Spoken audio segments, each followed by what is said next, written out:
நான் ஆணையிட்டால் அது நடந்து விட்டால் நான் ஆணையிட்டால். உங்களை எம்ஜிஆர் பிடிக்குமா? உங்களுக்கு எவ்வளோ பிடிக்கும்? சின்னதுலேருந்து பிடிக்குமா? ரொம்ப பிடிக்குமா எம்ஜிஆரா? ரொம்ப பிடிக்கும். கடலிலே விழமாட்டார், அவர் கண்ணீர் கடலிலே விழமாட்டார்.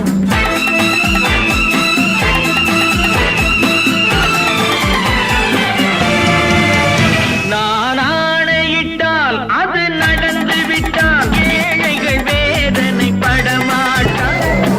109வது ஆண்டு பிறந்த நாள் விழாவை காணும் நம்முடைய பொன்மன செம்மல் புரட்சித் தலைவர் அவர்கள் இந்த பகுதியிலே புரட்சித் தலைவர் அவர்களுடைய பிறந்த நாளை சீரோடும் சிறப்போடும் கொண்டாடி கொண்டிருக்கின்ற இந்த நல்ல உள்ளங்களுக்கு இவர்கள் எந்தவித பிரதிபலனையும் எதிர்பார்க்காமல் புரட்சித் தலைவருக்காக மட்டுமே புரட்சித் தலைவர் விட்டு சென்ற பணிகளை ஏழை எளியோருக்கு செய்ய வேண்டும் என்ற எண்ணத்தோடு இந்த பகுதியிலே புரட்சியருடைய பெயரையும் புகழையும் போற்றி வாழ்த்தி அவருடைய பெயரை இங்கு நீடித்து நிலைக்க செய்து கொண்டிருக்கின்ற இந்த நல்ல உள்ளங்கள் பாராட்டுக்கு உரியவர்கள். காரணம், புரட்சித் தலைவர் அவர்கள் ஏழைகளுக்காக பிறந்தார், ஏழையாக பிறந்தார், ஏழைகளுக்காக பிறந்தார்.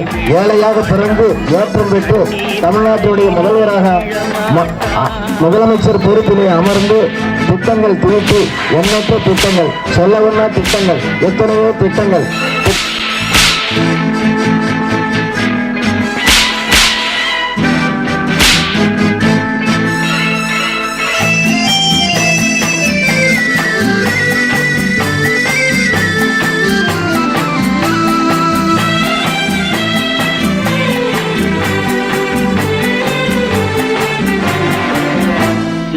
ஆசைக்கும் தேவைக்கும் வாழ்வுக்கும் வசதிக்கும் ஊரார் கால் பிடிப்பார்.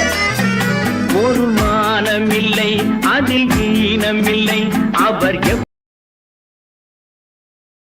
மங்காத தமிழென்று சங்கேனி முழங்கு எங்கோ மறைந்தார் எங்கள் பகைவர். இங்குள்ள கழக கண்மணிகளை ஒன்றாக காணுகின்ற வேளையில் நாம் என்று முரசு வெட்டி நாடோடி மன்னனாக நாட்டில் நடமாடி நல்லவன் வாழ்வாரின் இலக்கணம் வகுத்து நீதிக்கு பின் பாசமென நிரூபித்து காட்டி தான் பணம் படைத்தவன் அல்ல, பாடுபடும் பாட்டாளி மக்களின் ஏழை வர்க்கத்தைச் சேர்ந்தவன், அடிமைப்பெண் ரிக்ஷாக்காரன் ஆகியோரின் தேவையடைக்க வந்த எங்கள் தங்கம், திருடனாக நடமாடும் தில்லுமுள்ள தலைவர்களை உள்ளவரை ஒரு துன்பமில்லை, அவர் கண்ணீர் கடலிலே விழமாட்டார், அவர் கண்ணீர் கடலிலே விழமாட்டார்.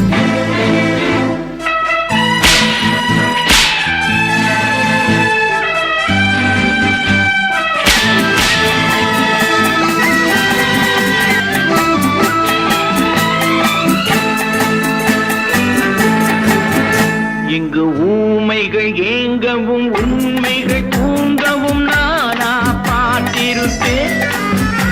ஒரு கடவுள் உண்டு, அவன் கொள்கை உண்டு, அதை எப்போதும் காத்திருப்பேன். முன்பு ஏசு வந்தார், பின்பு காந்தி வந்தார், இந்த மானிடர் திருந்திட பிறந்தார். இவர் திருந்தவில்லை, மனம் வருந்தவில்லை, அந்த மேலோர் சொன்னதை மறந்தார். அந்த